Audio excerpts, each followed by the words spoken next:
పిల్లలు కాదు చిచ్చర పిడుగులు, పలు రంగాల్లో రాణిస్తున్న చిన్నారులు. పూర్తి వివరాలకు చదవండి రేపటి సాక్షి హైదరాబాద్ ఎడిషన్. మాజీ మంత్రి కాకాని గోవర్ధన్ రెడ్డి ముత్తుకూరు పోలీస్ స్టేషన్లో విచారణకు హాజరయ్యే సందర్భంలో పోలీసులు అతిగా ప్రవర్తించారు.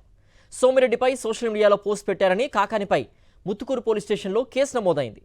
కాకాని విచారణ నేపథ్యంలో ముత్తుకూరు పరిసర ప్రాంతాల్లో పోలీసులు ఆంక్షలు విధించారు.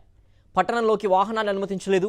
వైఎస్ఆర్సీపీ శ్రేణులు సైతం పోలీస్ స్టేషన్ వద్దకు రాకుండా బారికేడ్లు ఏర్పాటు చేశారు.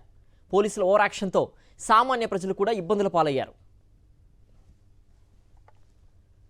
సోమిరెడ్డి అవినీతిపరుడని, ఆయన అవినీతిపై ప్రజల నుంచి వస్తున్న ఫిర్యాదులే నిదర్శనమని మాజీ మంత్రి కాకాని గోవర్ధన్ రెడ్డి అన్నారు.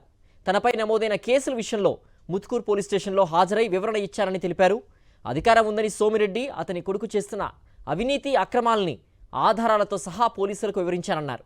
ఇసుక, మట్టి, గ్రావెల్, లేఅవుట్లు, బెల్ట్ షాపుల్లో అక్రమాల గురించి పోలీసులకు వివరించారని చెప్పారు మాజీ మంత్రి కాకాని.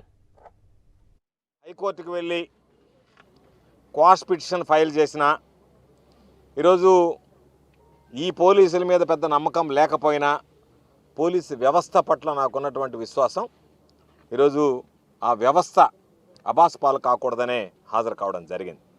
అయితే ఈరోజు ఒకసారి ఆలోచన చేస్తే దాదాపుగా 54 ప్రశ్నలు ఈరోజు ముత్తుకూరుకు సంబంధించినటువంటి పోలీస్ స్టేషన్లో అడగడం జరిగింది. వివరంగా సమాధానం చెప్పాను. సోమిరెడ్డి అవినీతిపరుడు, సోమిరెడ్డి అవినీతిని గురించి నా దగ్గర ప్రజల నుంచి వచ్చేటువంటి ఫిర్యాదులే నాకు ఆధారాలు. అధికారం ఉన్నా లేకపోయినా సర్వేపల్లి నియోజకవర్గానికి వాచ్మ్యాన్ లాగా పనిచేసేటువంటి వ్యక్తిని.